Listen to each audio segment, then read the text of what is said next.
Good evening. I like to welcome you to Poem Praise 2. We're going to get right back into lies my teacher told me. We're still in the introduction. This is take 3, but let's go ahead and get to it, okay?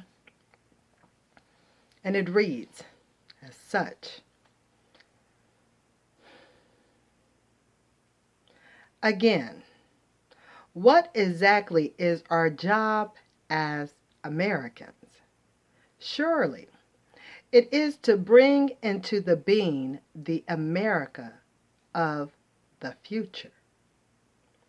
What should categorize that nation? How should it balance civil liberties and surveillance against potential terrorists? Should it allow gay marriage? What should its energy policies be?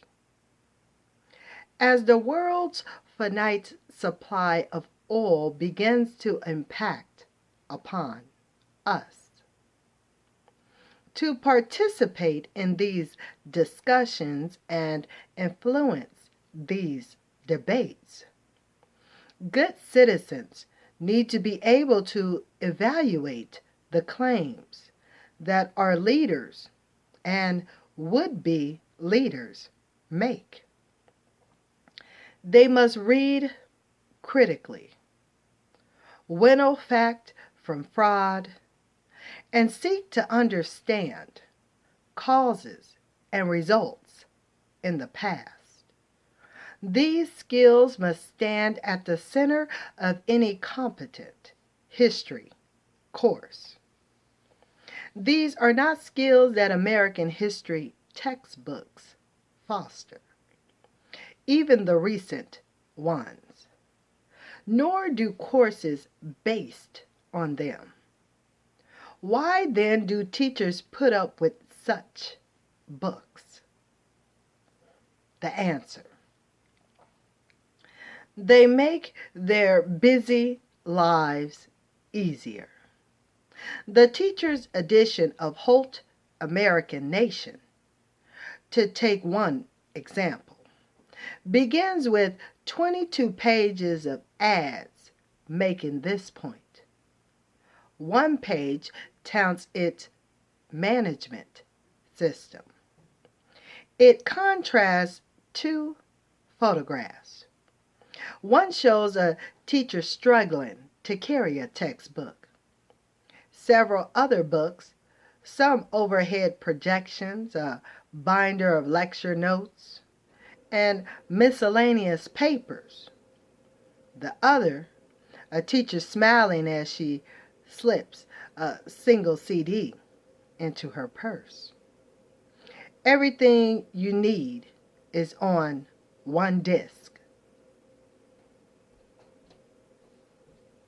Trumpets this ad, including edible lesson plans, classroom presentations containing lecture notes suitable for projection and an easy-to-use test generator.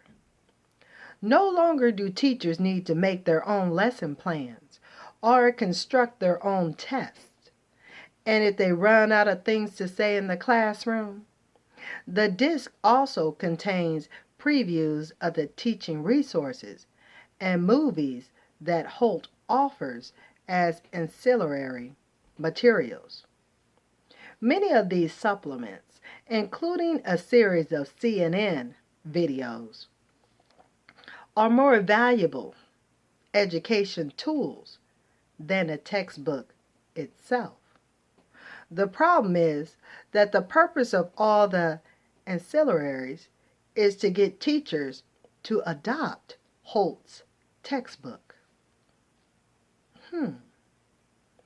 Then, since the textbooks runs to 1,240 pages, and all too many teachers assign them all, students are unlikely to have time to do anything with any of these additional materials.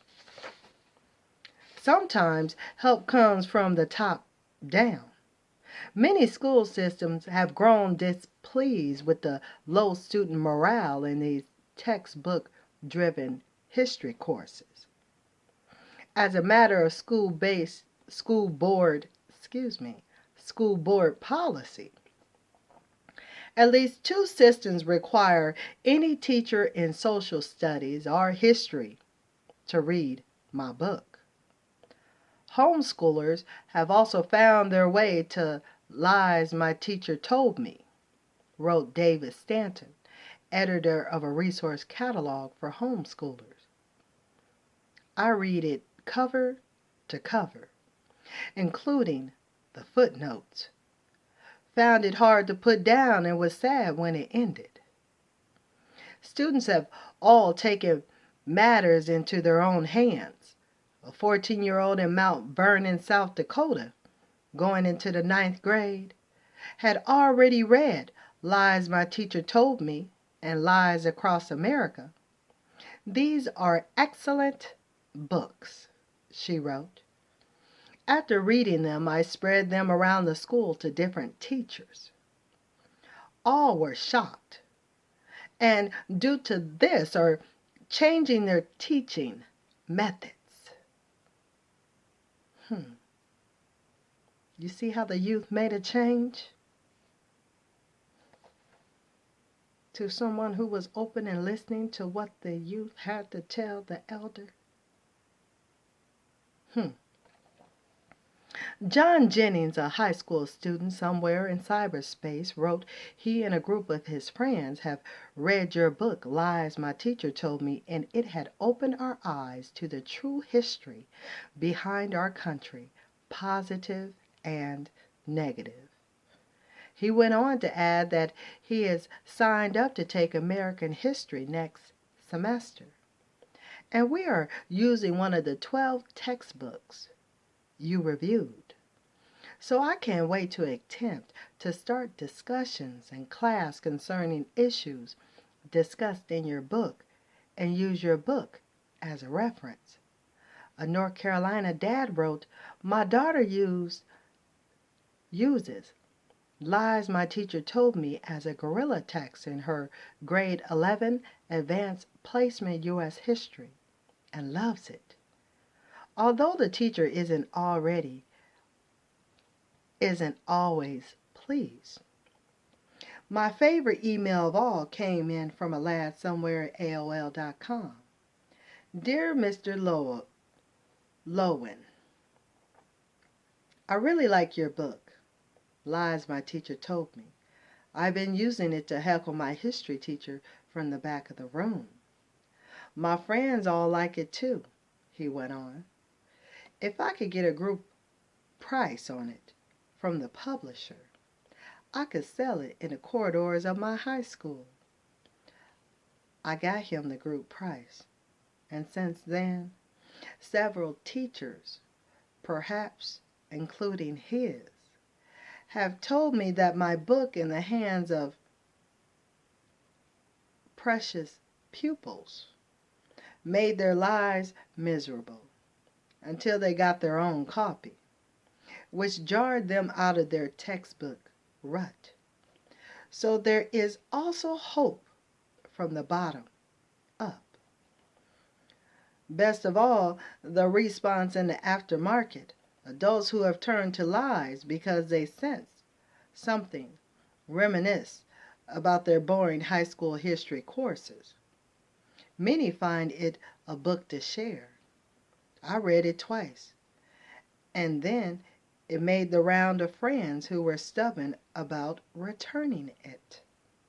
But I finally got it back, and now I'm reading it again, wrote a security guard in California. After completing each successive chapter, I always felt that I had to commit to a friend about what I just learned, wrote a graduate student. To be in education, I've been sharing your information with every teacher I can get to stand still for 5 minutes, wrote a teacher's aide in Montana. This is a book that you buy two of, wrote a professor in New Hampshire. One to read and keep, and one to lend or give away. A reader in Sherman Oaks, California said, "It is more than just interesting. It is life enriching. I will give copies as gifts for years to come." Some readers get them cheap. They join a quality paperback book club to obtain 4 copies of Lives for $1 each. Give them to 4 friends, quit the club, then join again to get 4 more. I hope you find this new edition of Lies as useful as the first in getting people to question what they think they know about American history. If you do, share it with others. No doubt the publisher would like to sell everyone you know a copy. But I'm happiest when Lies gets multiple readers. I'm also happy to get readers' reactions, positive or negative, to my work.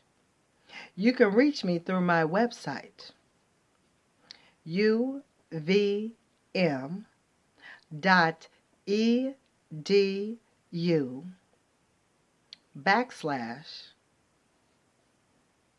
and it's like a little, it's not a hyphen, it's like a little swavy, like that, JLOEWEN/JLOEWEN at, the A with a circle around it, uvm.edu.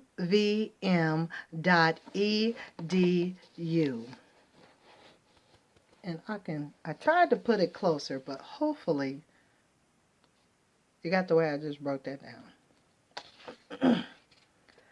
Introduction. Yeah, we're still in the introduction. Something has gone very wrong. It would be better not to know so many things than to know so many things that are not so. Josh Billings. American history is longer, larger, more various, more beautiful, and more terrible than anything anyone has ever said about it. James Baldwin. Concealment of the historical truth is a crime against the people. General Petro, or Grigorenko, Samadat letter to a history journal, small c, 1975, USSR.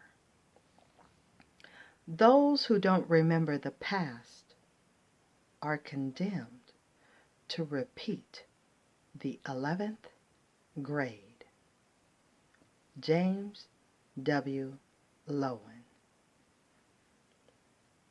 And that does complete some of the quotes in the introduction, so we're definitely going to keep on reading the introduction. I'm kind of excited to get through the introduction so we can get to chapter 1, which we're going to make it because we're going to keep on reading. Chapter 1 is Handicapped by History, the Process of Hero Making. See what we got coming into the future? But we're going to finish up the introduction. And, more of the introduction. Something has gone very wrong. So, stay tuned to Poem Praise 2. I will be coming back with you with the introduction, take number 4. But until then, I want you to be blessed. Have a wonderful evening. And I'll talk with you later. Okay? So, later, y'all. All right, peace out. And peace be upon you. From me to you, here on Poem Praise 2.